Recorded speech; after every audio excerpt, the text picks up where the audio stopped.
We start with giving Fatiha for Rasulullah, his family, companions, and the Muslim at large.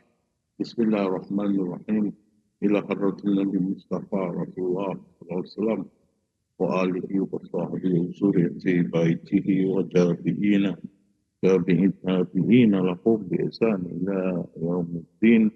ثم إلى أرواح آبائنا محاسنها جداد ساداتنا ولجميع المسلمين والمسلمات المؤمنين والمؤمنات الأحياء والأموات شيء لله لكم الفاتحة بسم الله الرحمن الرحيم إياك نعبد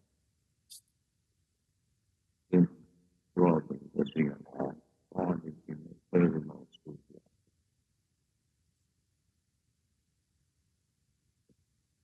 Bismillah ar-Rahman ar-Rahim. Alhamdulillah Rabbil Alamin. Wassalatu wassalamu asyrafil anbiya wal mursalin. Sayyidina Muhammadin wa alihi wa sahbihi ajma'in. Assalamualaikum warahmatullahi wabarakatuh. Waalaikumsalam warahmatullahi wabarakatuh.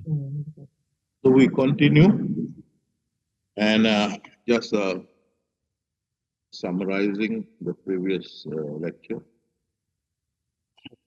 The last one was at point 5. That is the journey of life. Now, with regard to journey of life, I would like you all to remember certain specific points with the journey of life. Anything that happened, Allah must know because He's most wise. That's number one. Everything and anything that happened in this world or outside this world or within the creation, anything that happened, Allah must know because He's all wise. Number one. Number two, everything or anything that happened, He has to approve it because He's in charge, He's all powerful. So we cannot bypass Him. Anything we do, He must approve because He's in charge, all the power with Him. We cannot bypass Him. Number two. Okay, so He knows, He approves everything that happened, every event that happened in the world or among the creation. He knows, He approves it. That's why it happened. Number three, this event had been recorded in the master plan.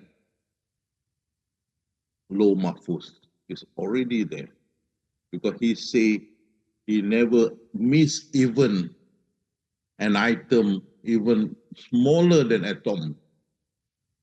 Everything recorded. Every event has been determined when it will happen, what time, what days, already recorded. So number one, He knows. Number two, He approved. Number three, all recorded. Number four, His master plan cannot change. Because if His master plan it can be changed, then it's not wise. His master plan, as He say, my master plan is firm. No changes.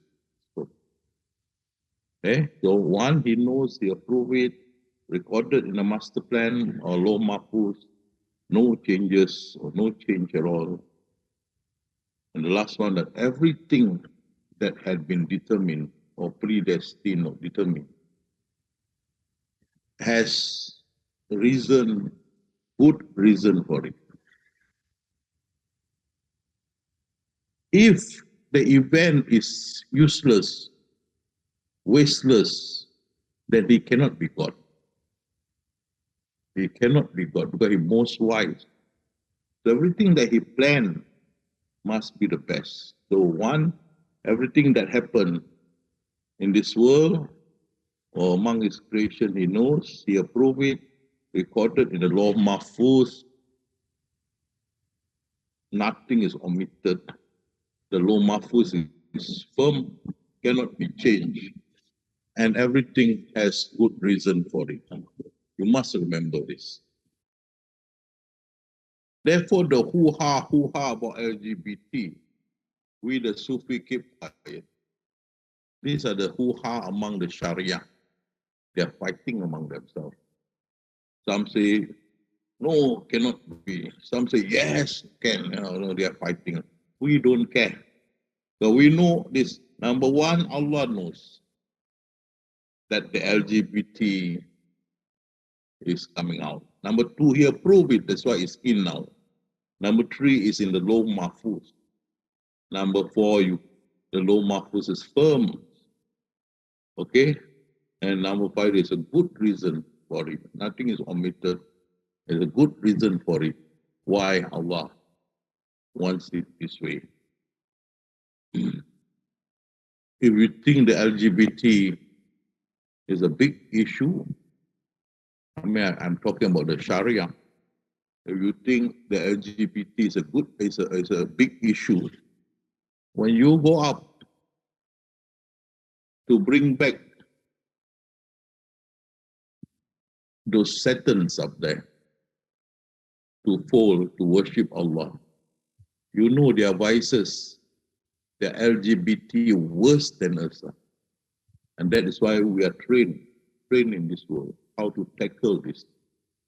Before we went up to subdue them and bring them back to fall. So Allah say, I created jinn and mankind to worship me. So don't think the issue of LGBT is, why must Allah create this LGBT issue? Why? You see, you don't look on the short term, look at the long term. There's a lot of problem up there. The vices of the satanic world greater than us.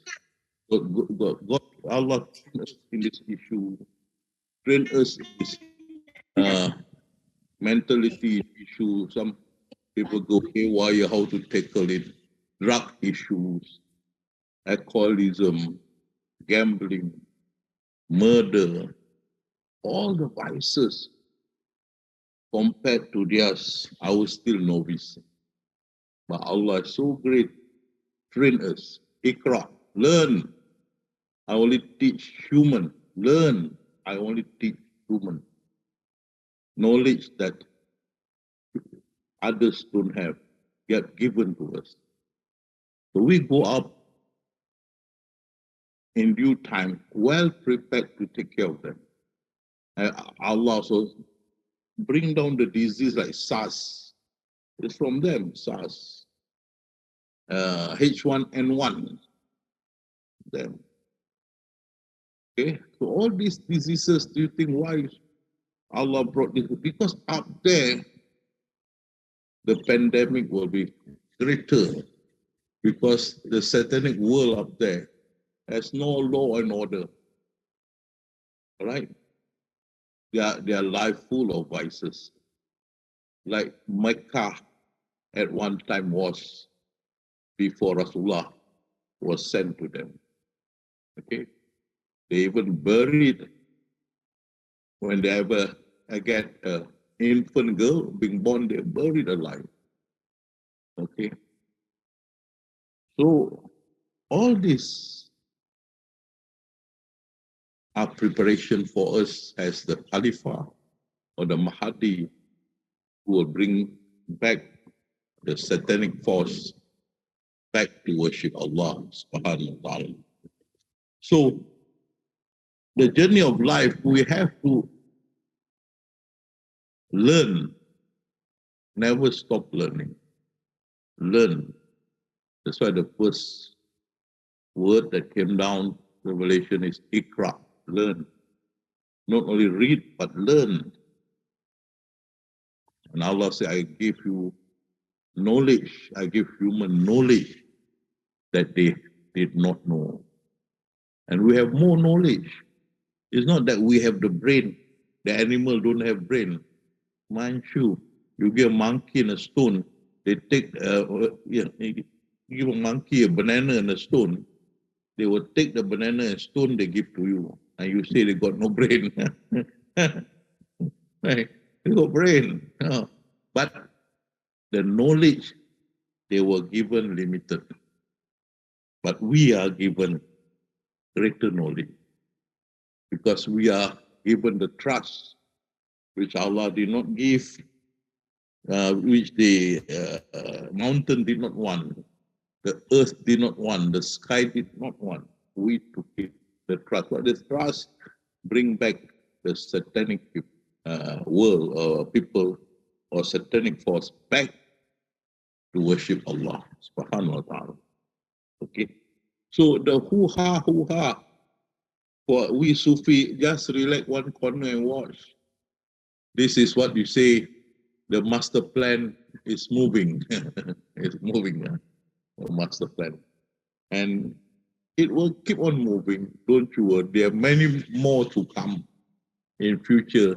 The vices that is mind-boggling in future coming to us, because these are the learning process that one by one we are going to learn. And at the same time, Allah upgrade our knowledge, our gadgets, machine, whatnot, upgraded, become better and better and better, that we can handle all this in future much easier. Okay, so watch and see. In the previous lecture in Malay, I talked on Peka, P-E-K-A, Peka. This is what I'm talking now. Just wait and see this thing coming more and more, and how to tackle it. Definitely Allah will give us the way.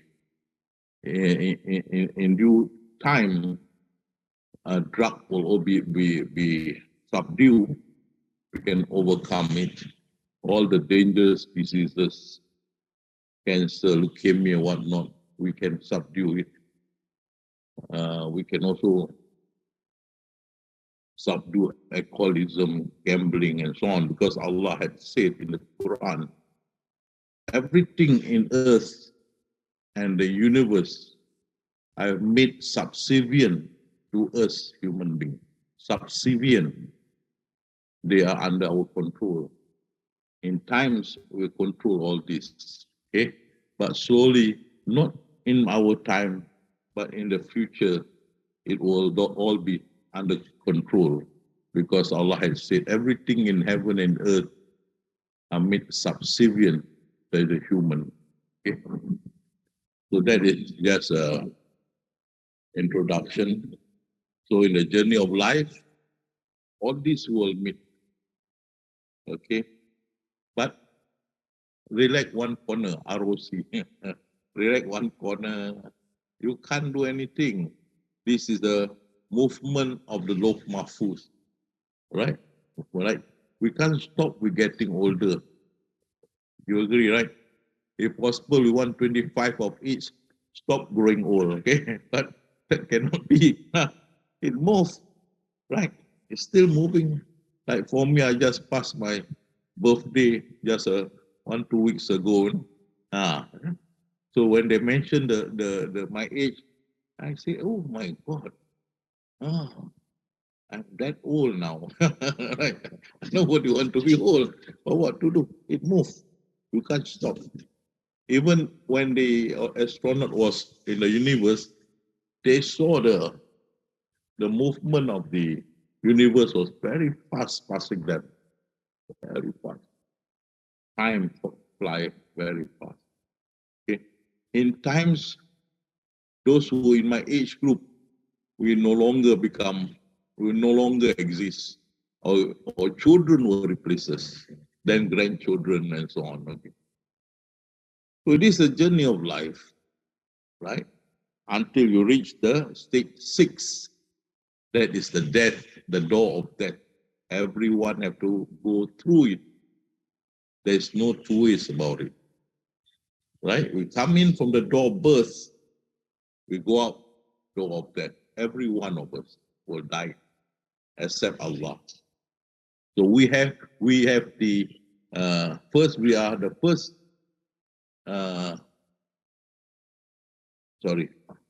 Jesus say only Allah or God does not have beginning and ending. But we have beginning and ending. God doesn't have. We have. Okay. So number 6 is our ending. Okay. So now today we cover number 6. The first thing I want to tell you, death is never painful. Unscrupulous people who have never even experienced OBE, who have never even spiritually experienced or seen how the soul come out from the forehead, from the third eye, come on, during death. And many things they didn't see, and they surmise a lot of nonsense that death is very painful. Death is never painful. I will show you, so you don't have to worry. The only thing for us Sufis who have known Allah subhanahu wa ta'ala, because we have the knowledge of God, of Marifatullah. When this time comes, just zikrullah. Zikrullah means remember him. And inshallah, your journey to the barzakh will be smooth sailing, inshallah. I've seen by many of our earlier brethren who gone earlier than us. Okay? So death is never painful. So let me explain. So Allah had said, peace be upon him the day he was born and the day of his death. Look, if it's painful, well, Allah said, peace be upon him. Should be dread be upon him when he died. No, he said, peace be upon you. That means it's not painful. Allah is never cruel. He even said in the Quran, he said, I never cruel to my servants, even lesser, even a degree lesser than an atom also, I won't do it. That means to harm or to torture my creation. I will not do it, Even to the extent of lesser than an atom also, I won't do it. It's there. So it cannot be that when we die, he will torture us by being painful. Death is painful. No. Even birth is never painful. It may be painful to our mother, but not painful to the infants. Only when he come out, the doctor slap his buttock, then it's painful. When he cry, that is painful, right? But when he's in the mother womb, Sheikh Abdul Qadir Jalani say, who protect you when you're in the mother womb and feed you and take care of you is Allah. When we're in the mother womb, comfortable. Only when we come out, then we start crying. Not inside, outside. Okay. So peace be upon him, upon his he was born, and the day of his death. Peace. So let's see. Mankind, when he died, the first one to come out is the soul. And that come out from here, the third eye is here, the window here. Not come out from the body, no. There's OBE. Death is from the window here. See? That's why in the Quran Allah say, when you sleep, I hold your soul. And the next day, if you're alive, I let it go. But if the next day you are going to die, I'll send your soul to your throat. It's in the Quran. And then you can see in the Quran where the eyes overturn, become white. Because why? The soul went through the outlet here, or the passage here in between the eyes. There's a passage to the brain. You can check the medical, they even operate this way sometimes. That there's a passage here, went to the brain, and then the Quran say when the mind turn around, or the heart, or the spiritual heart turn around. That means the soul will go up into the brain, and then it turn. When it turn, the window open. The window open, and the soul come out. And the soul is in micro form, micro coming out. So, and then the soul come out, and remember, we say the energy is with the soul. So when the soul come out from your third eyes or the window, you can't move because the energy is with the soul. But how is the soul being moved to the door of the barzakh, right? The realm of barzakh. It's the rhythm of life, the vibration of life. Sakaratul maut, the vibration of life in you. The vibration push the soul to the door of barzakh. Okay. Then, if you hear activities at the throat, gargara, activities at the throat, that means the mind is up, is push out our body to join the soul at the barzakh. The mind is push out. So the second one to go is the spiritual heart or the mind.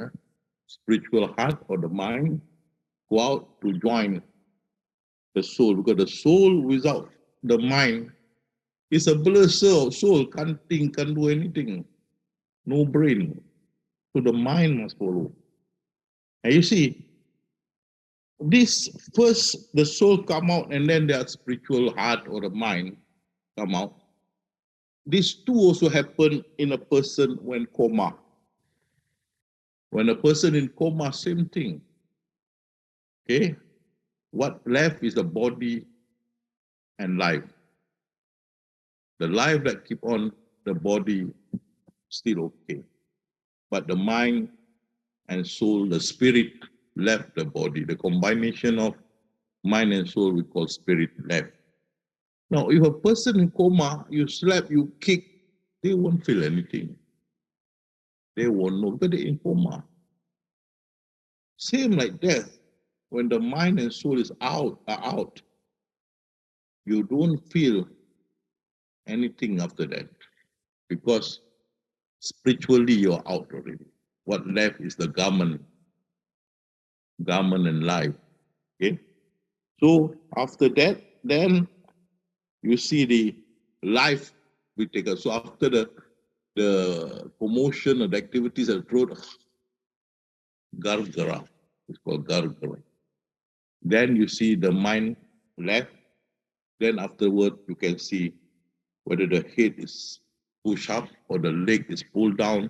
That's where life was taken away. The life is taken away, either upward or downward. Okay.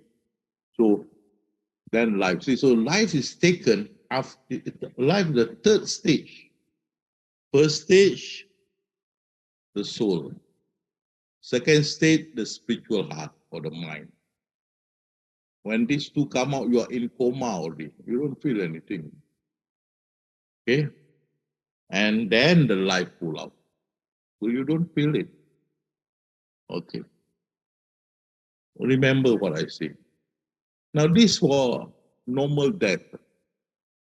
For sudden death also the same thing. The spiritual heart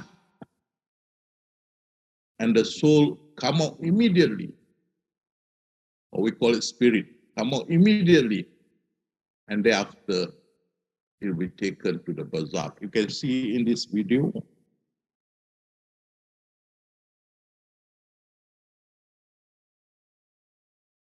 See, there's an accident here. And you can see the spirit came out of the body. There's the body flung there. There the body, right? And there the soul, the spirit standing there, come out from the body. The policeman saw it, tried to push, but can't because it is not physical. They saw it. A little while later, the spirit disappeared. There. So death is never painful. Again, see, the body flung, right? But the spirit already out. You don't feel the pain. Okay, then the time come, I have to go to barzakh, then it will slowly disappear. Okay.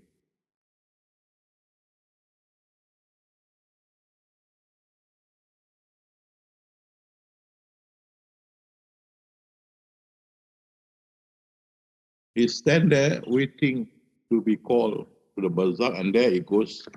See, slowly it disappeared there.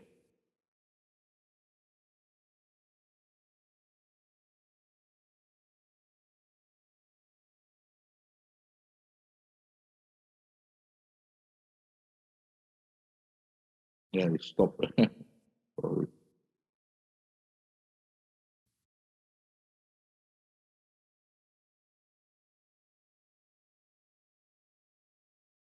Then the soul and the spirit come out there.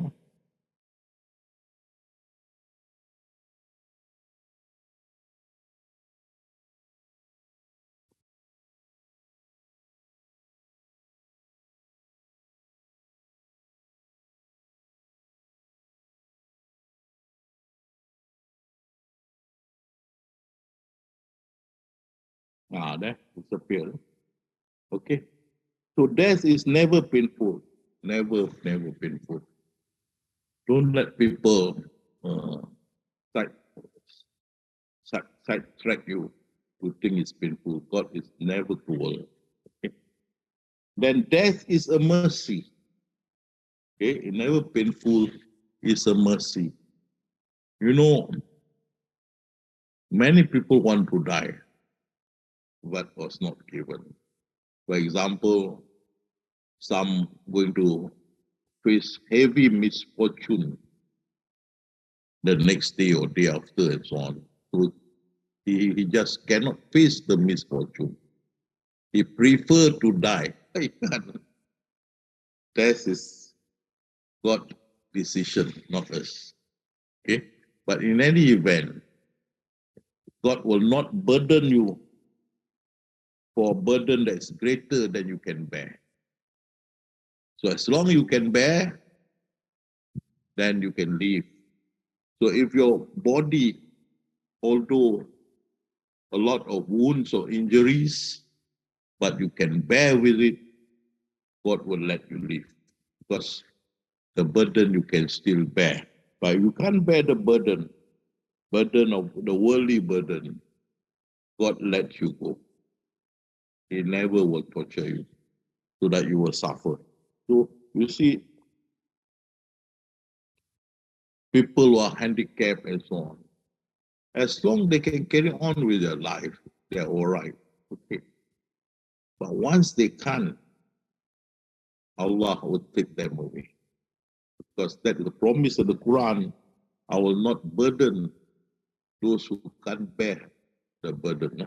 And also those, the handicapped, the senile, the mentally incapacitated, the dementia, all this. Time comes, you can't bear it anymore. God will release you from your body. Also the various diseases, some like leukemia, lymphoma, cancer and others, God will release you. And once you release from your body, all this will never follow you. All this will be left behind in the world. Your spirit will go into the barzakh, and you are free from all this burden and all these diseases. So, and remember, all that belong to Allah. Whether sickness, health, we have done that. I've lectured it. Fame, wealth, all this belong, the tangible, the intangible, the seen, the unseen, all belong to Allah. Okay? When you die, you leave this behind. You enter the barzakh world, just your spirit. You don't carry any baggage, no baggage. So you can sleep peacefully, rest in the barzakh world. There's a transit area before you will be resurrected.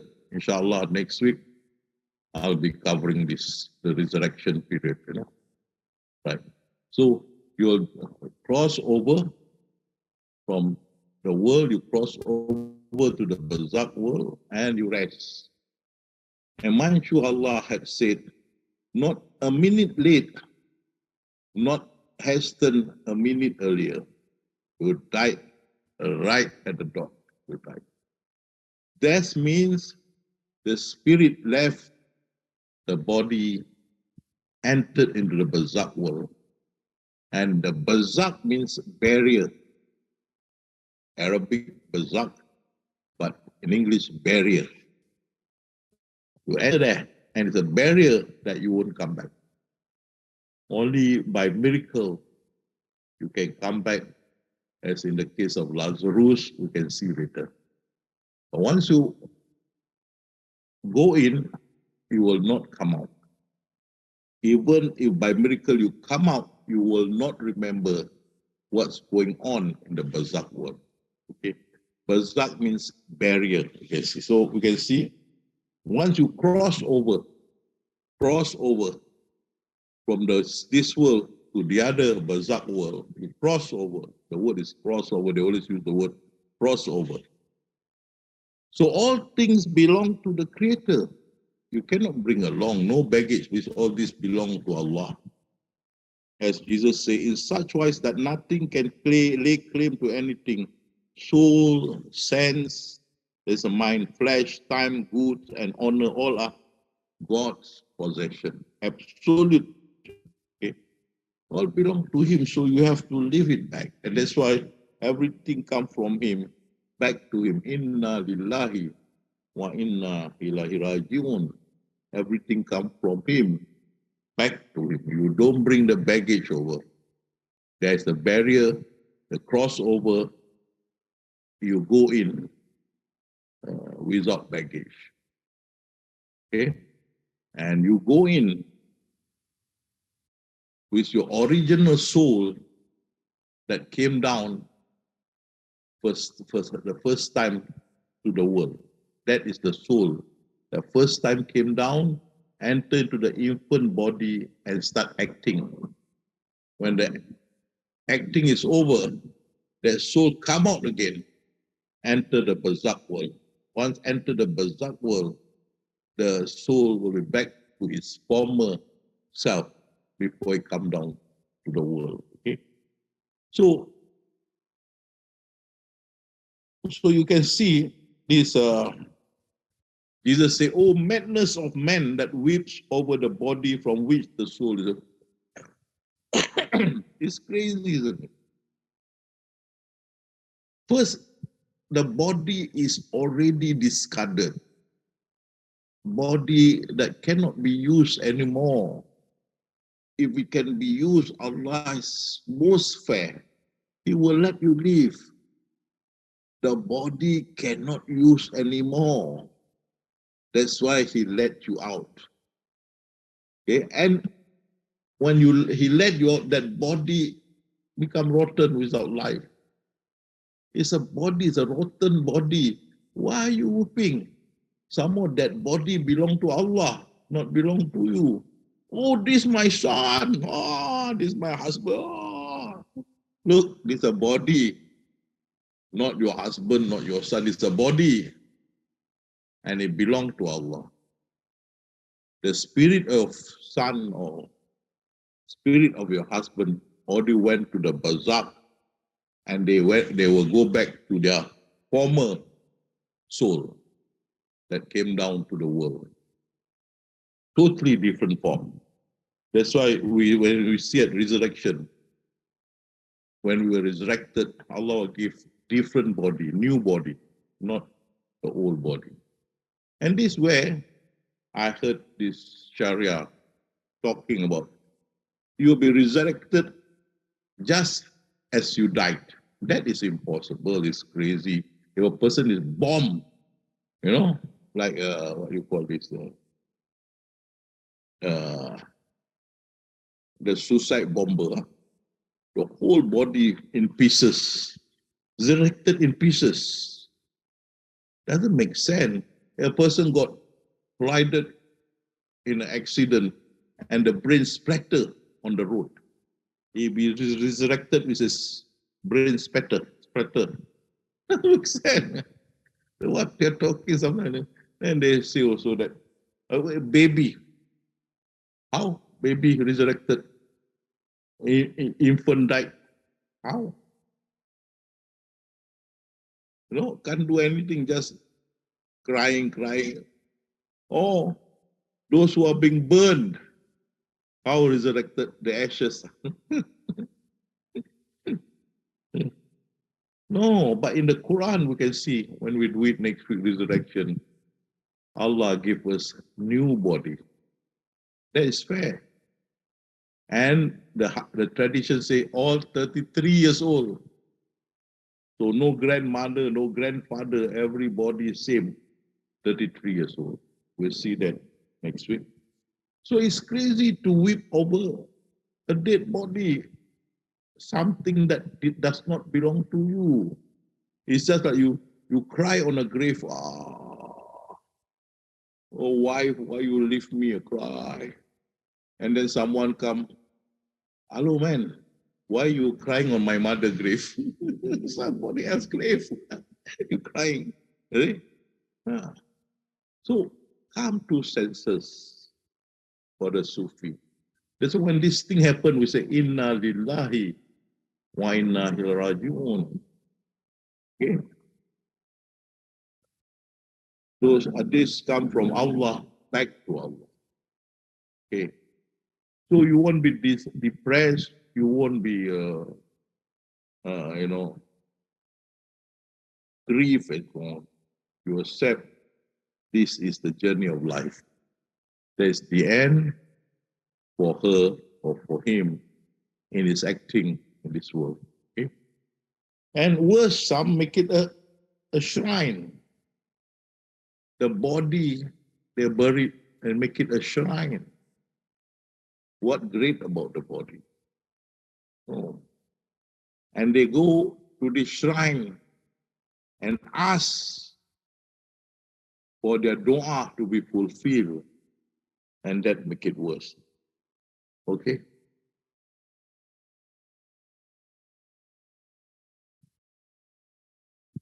So that is a part on everything belong to Allah. Then the torment in the grave. Now, let me tell you.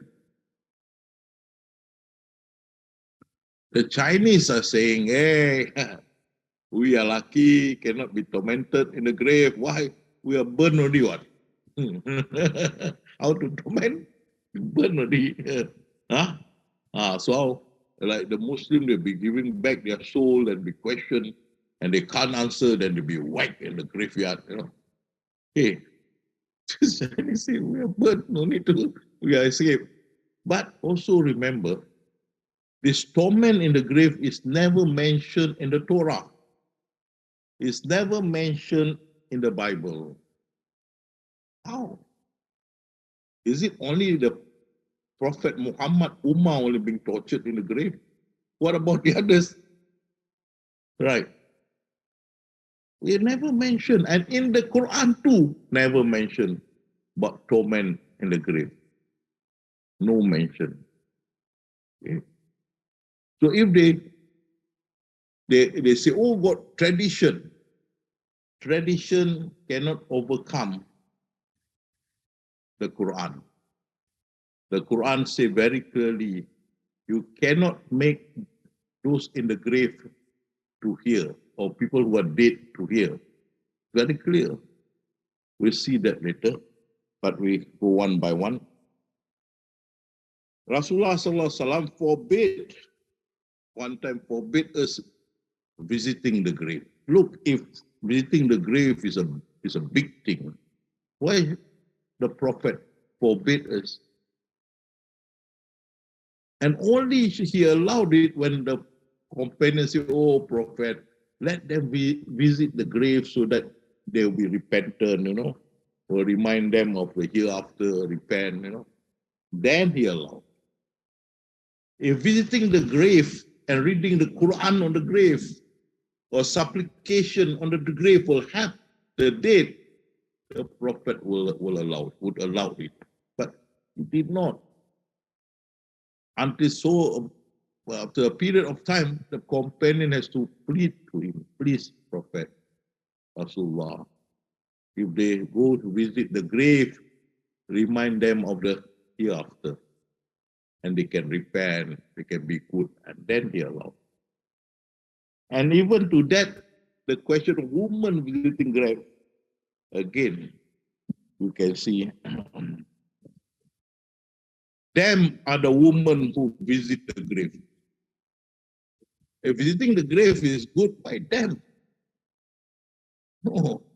Of course, now, among the Muslim scholars, some say them, and some say maybe, harus, maybe. But women are not allowed or discouraged from visiting grave. Now, if visiting grave is really a big thing, right?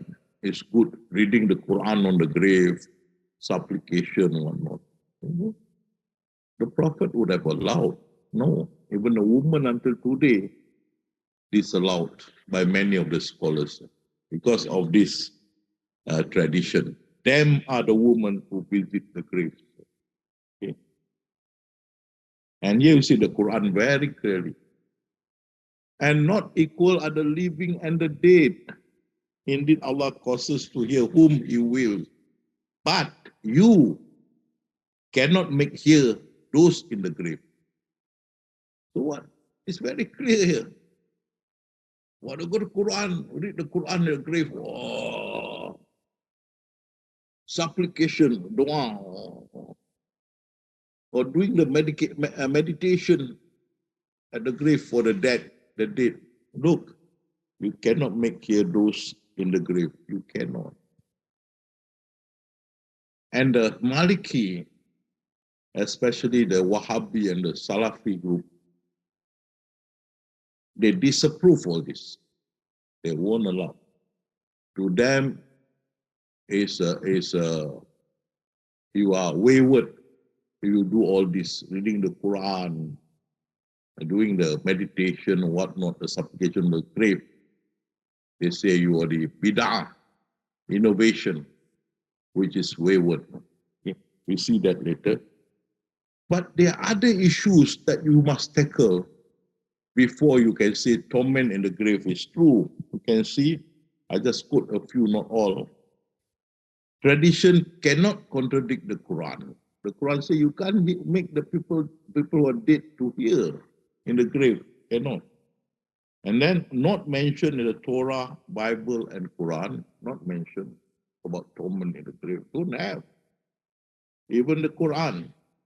Then the next is time spent.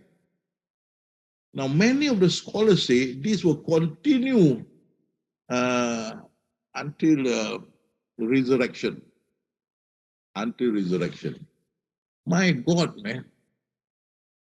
That is very unfair because if a person become apostate 1 year and then died, before apostate he was a good Muslim, fell in love with a woman who was non-Muslim, and because he loved her very much, he let go his religion and to be with her. Then 1 year after that, he died. 1 year apostate. And he's tortured in the grave until resurrection. That is unfair, man. It's not equivalent, no? Equivalent to what he had done.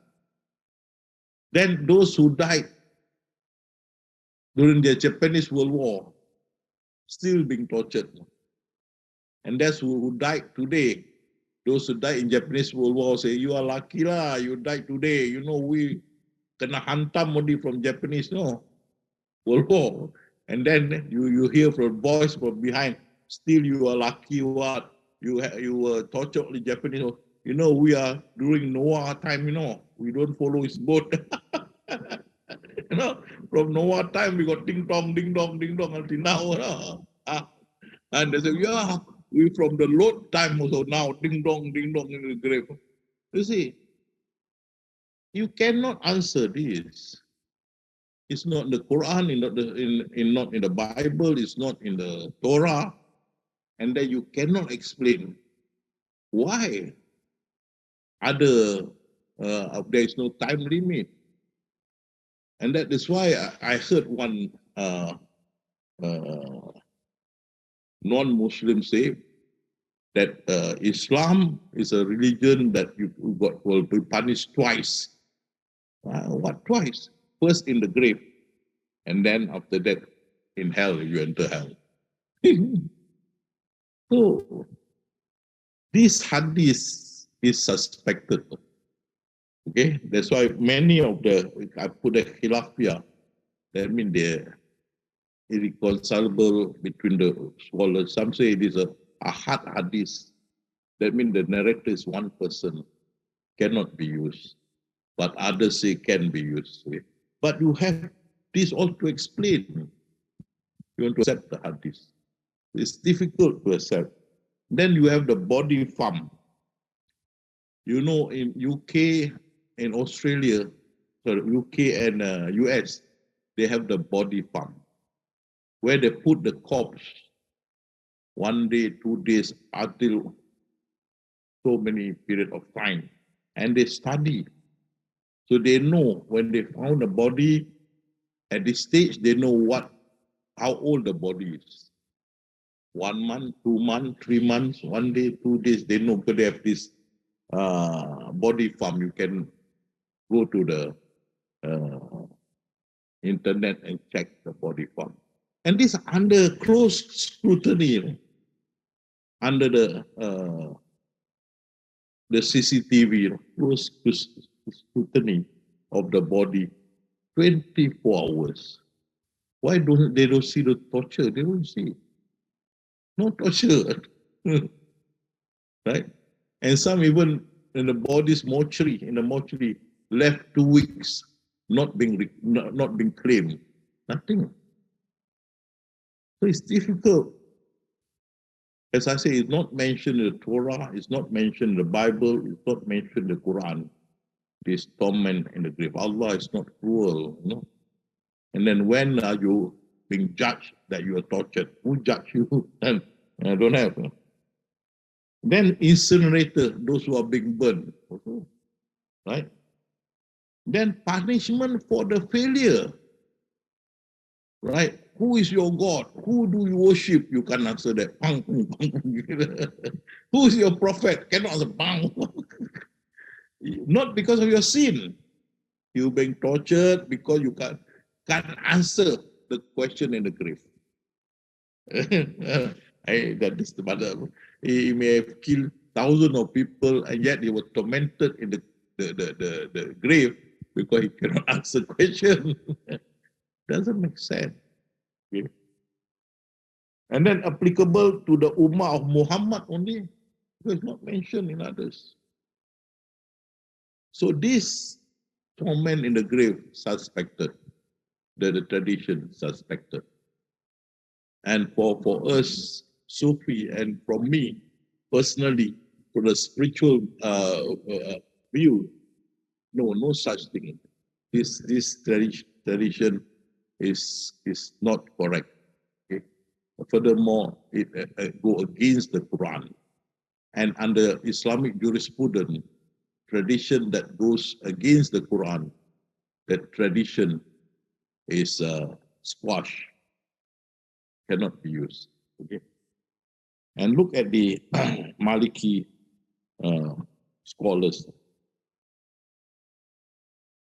The soundest opinion, according to scholars, that is the Maliki, the Salafi, the Wahhabi scholars, is that Talqin, the one that you sort of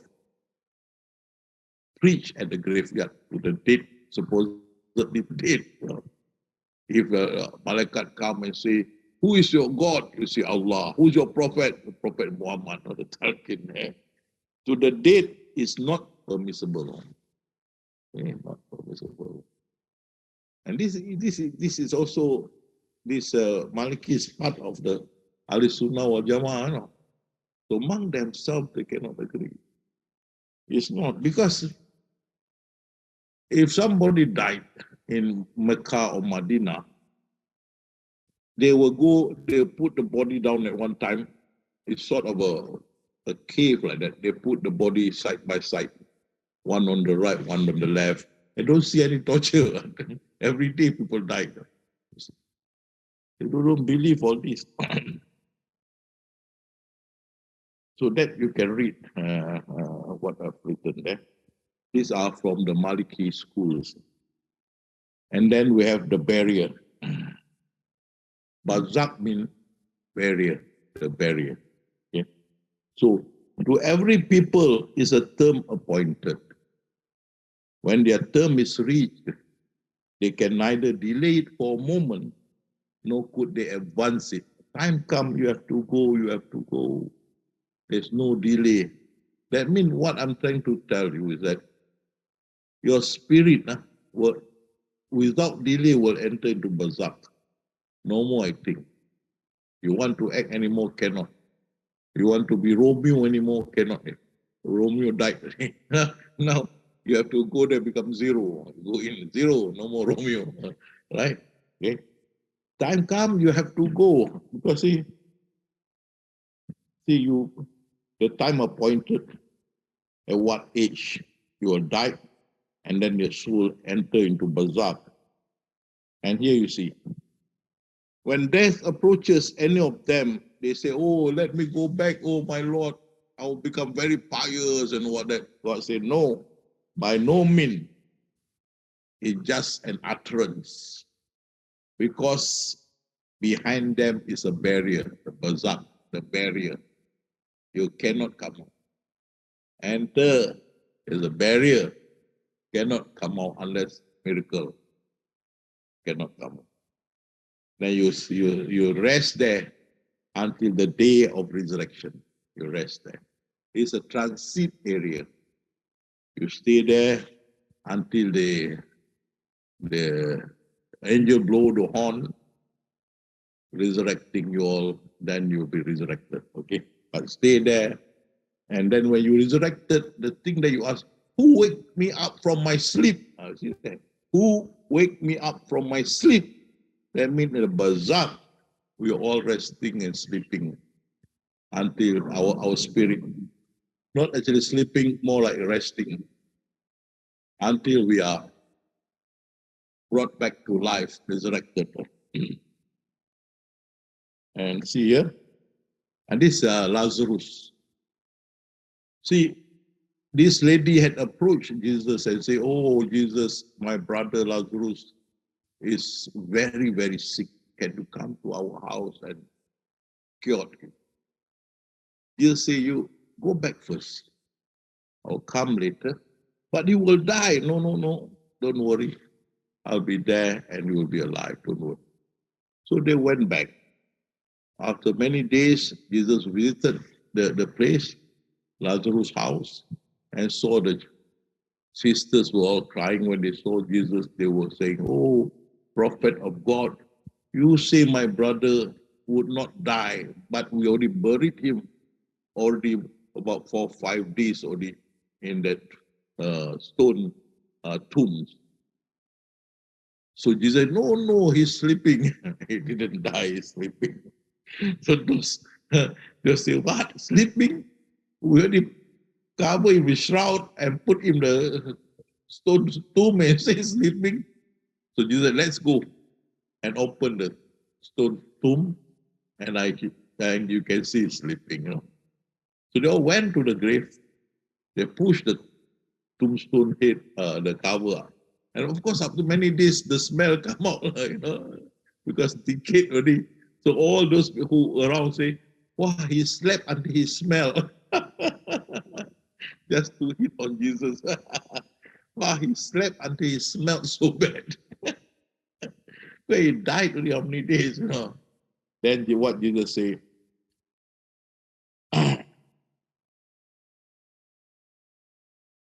God of our father, God of Abraham, God of Ismail, and God of Isaac, have mercy upon the affliction of this woman, Lazarus' sister, and give glory to your name. And when everyone say Amen, Jesus say, Lazarus, come forth. You see, in the Quran, Allah had said Jesus uh, uh, gave life to the dead with the permission of Allah. And that's why he say, God, our Father, and so on and so on and so on, and give glory to your name, in your holy name. Give life to Lazarus, and Lazarus woke up. Okay, after whereupon that was dead arose. He was dead arose, stood up. Wow, many people saw, and really many people that time become believers. So the miracle is so great. Okay?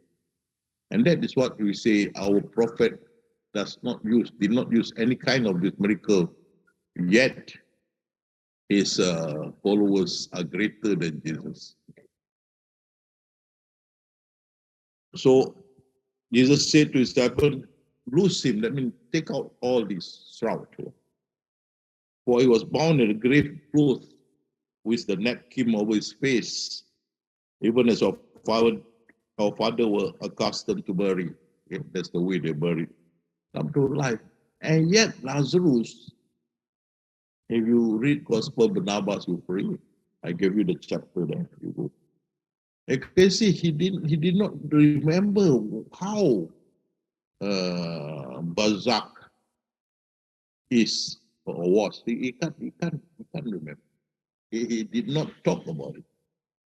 God will not allow. That is his secret, divine secret. So and also you take note.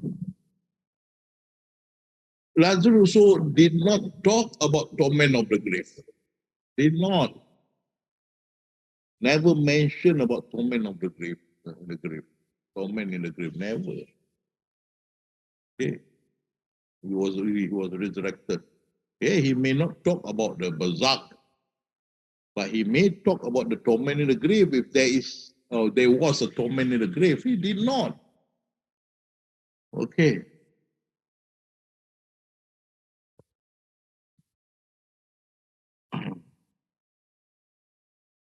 And when you cross over, you bring nothing over. It's like from here, you cross over the causeway, Singapore to Malaysia, you cannot bring anything. You know? Same. When you cross over to the bazaar, you cannot bring anything except your spirit goes in. And we can see. And truly, you have come unto us alone without any peripherals, wealth, companion, luxury, sickness. You don't have all the, you born, baby born, just like that. No clothing, nothing, bare. You go into barzakh also bare. Your spirit is bare. In the sense that you don't bring anything, okay? So you come to us alone as we created you the first time. You have left behind everything left behind that we had bestowed on you. All that we got, wealth, fame, name, everything that God given, and then everything that we had, all God given, we have to give back. And we will go into the bazaar without baggage. You left behind which we had bestowed upon you, and memories were left behind, everything left behind. Indeed, all the bonds between you and your earthly life are now severed, no more. Because the script is left behind with the dead body. And all your former fancies, whatever, you believe in, all that, it doesn't work anymore. You are crossing over without baggage, forsaken you. And mind you, and look, it's in this diagram, you see. If you can cross over, bringing memories, that means a lot of homesick and lovesick. Those who died, go to Bazak, they still have memories of their girlfriend. They still have memories of their young child. Crying. Homesick, lovesick, no memories. Okay? And hatred. Then the hatred will continue over the Bazak. Memories are left behind, illnesses left behind, everything left behind. Nothing followed you. Only your spirit went in and rest until day of resurrection. Okay. Now, what do you do? What do you leave behind, or what do you leave behind? First thing is the Karin. Who is the Karin? When you're born, Satan has give you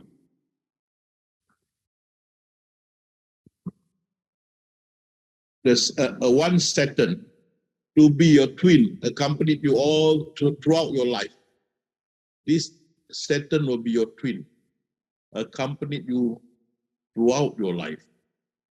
And he knows what's going on with you because all the time with you. So if you, a good Muslim, supposedly you're imam of a mosque, and yet in your room you drink beer, nobody knows. But this Karin, he knew. And then when you goes to the mosque, you go to the mosque, you did your prayers. Imam, you want to read the Quran, the Karin will whisper to you, hey, time to drink, time to drink. Hey, drink very nice. Don't you feel it? And they say, sorry, I have to go back, my stomach ache. You went back and they start drinking. Now, who reminded you that?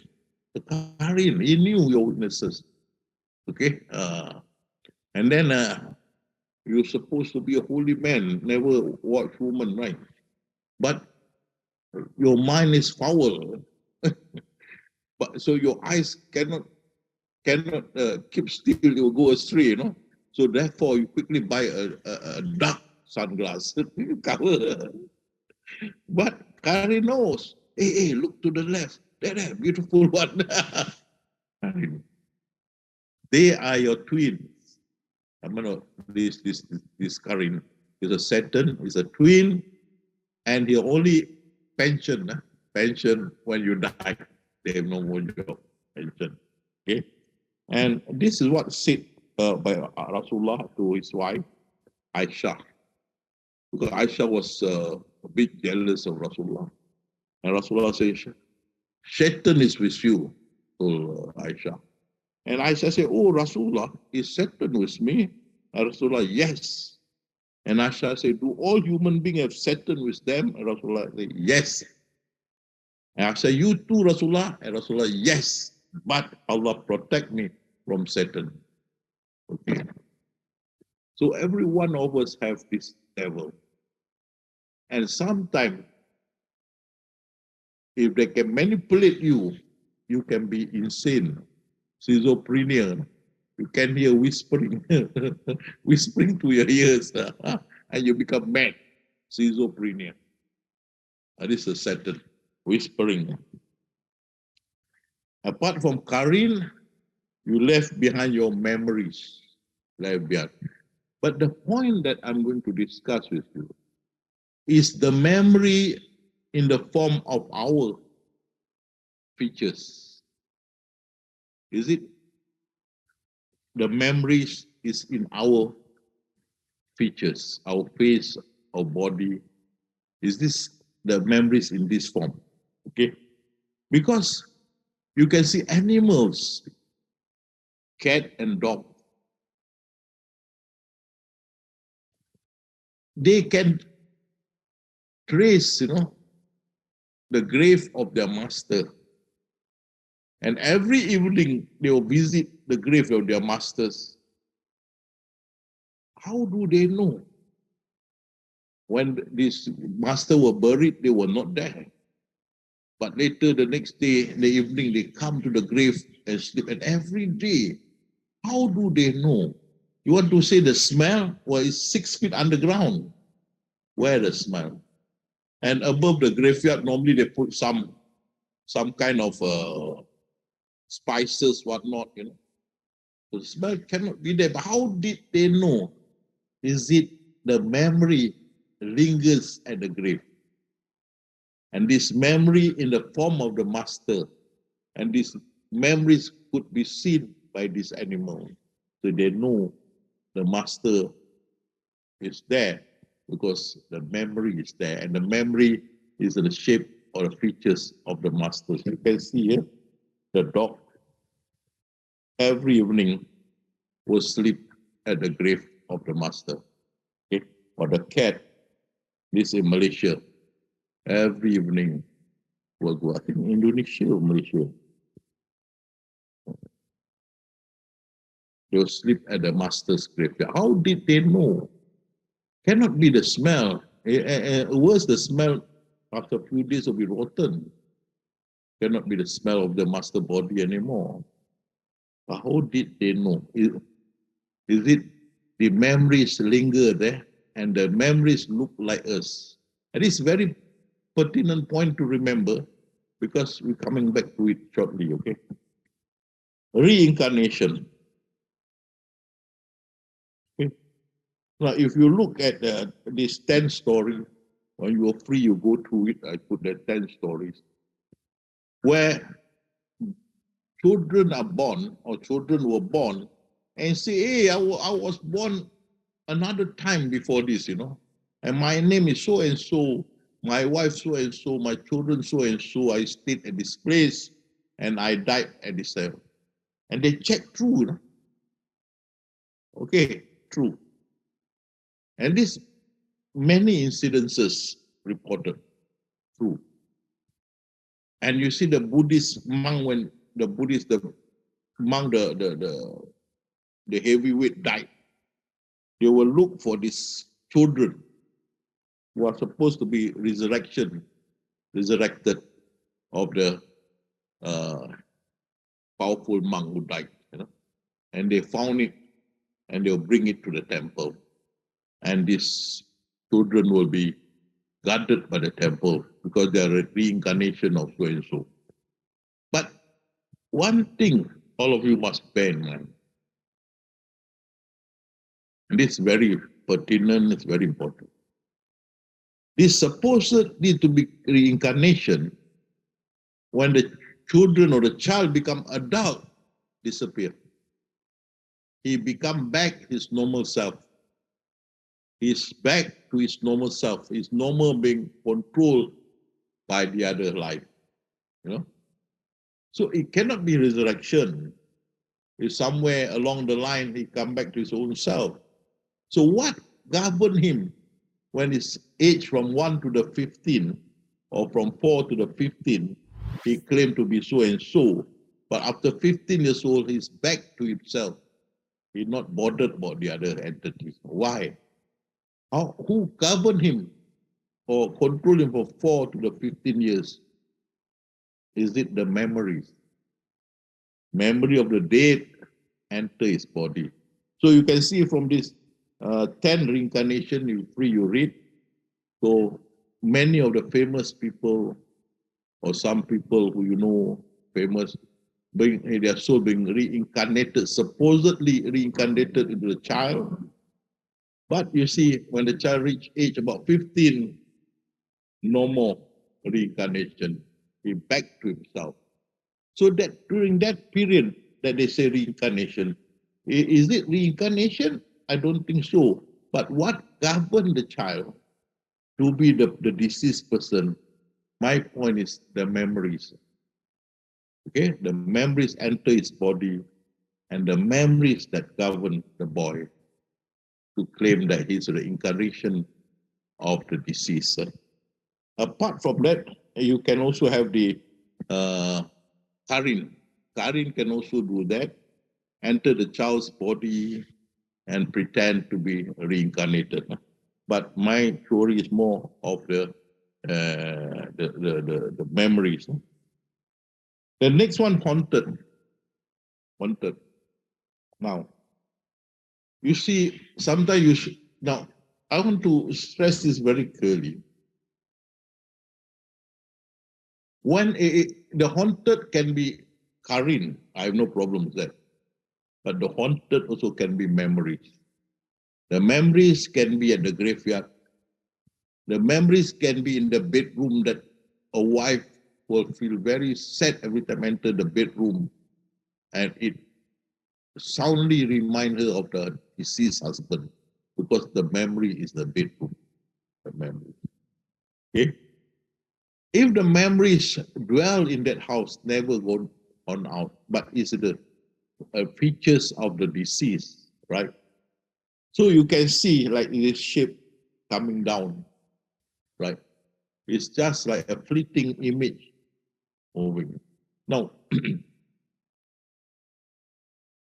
this is memories. Now, let me try to, if you can could do it.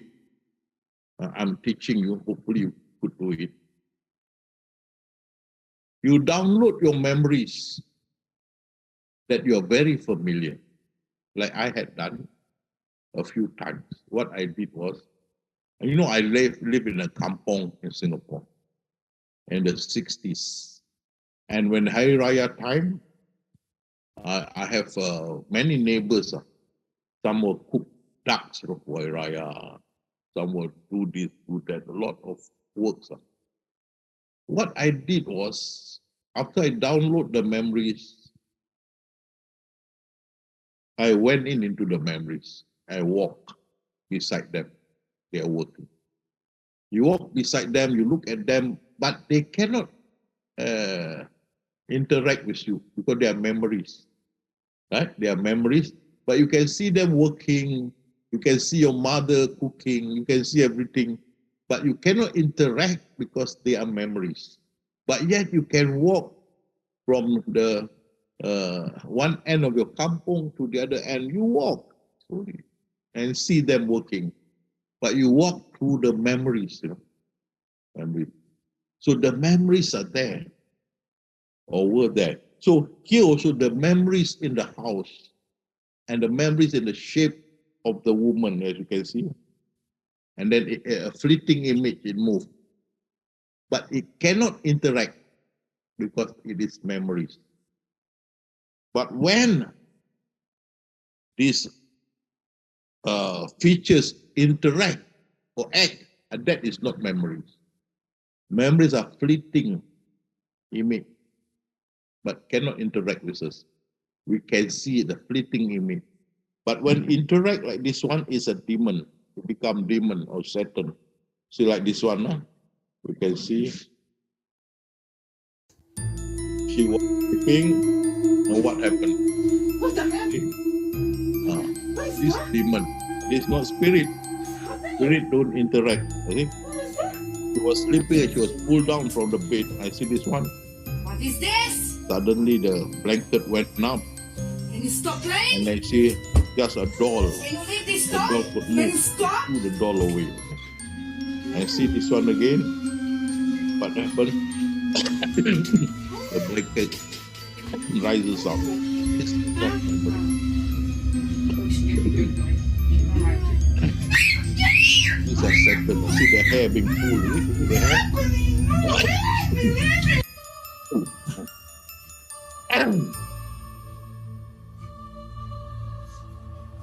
See here again. Yeah. Oh, sleep now. Come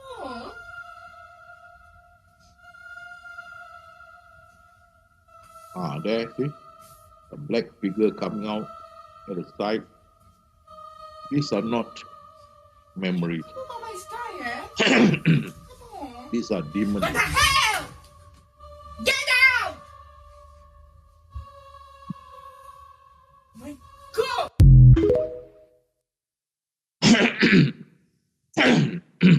Possessed.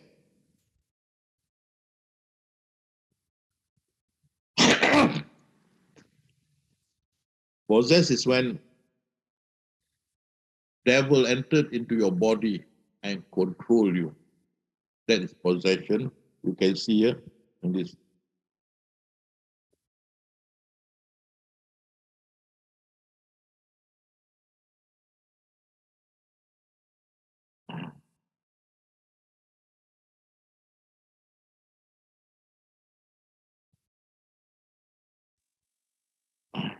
Play videonya Ustadz. Hah? Videonya. Tak perlu buka YouTube. Videonya tak boleh buka macam mana? Boleh balik semula.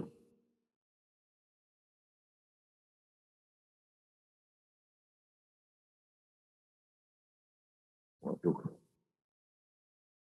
Tolong lepas mouse-nya Ustadz. Hah? Mouse-nya dilepas. Saya kontrol. Okay.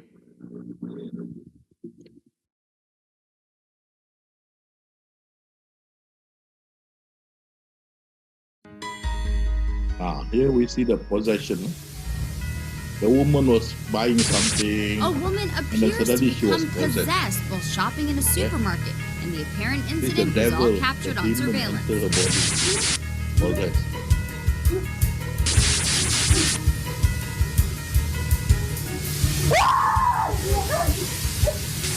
As shoppers in China attempted to assist her, she let out a loud scream, frightening the onlookers.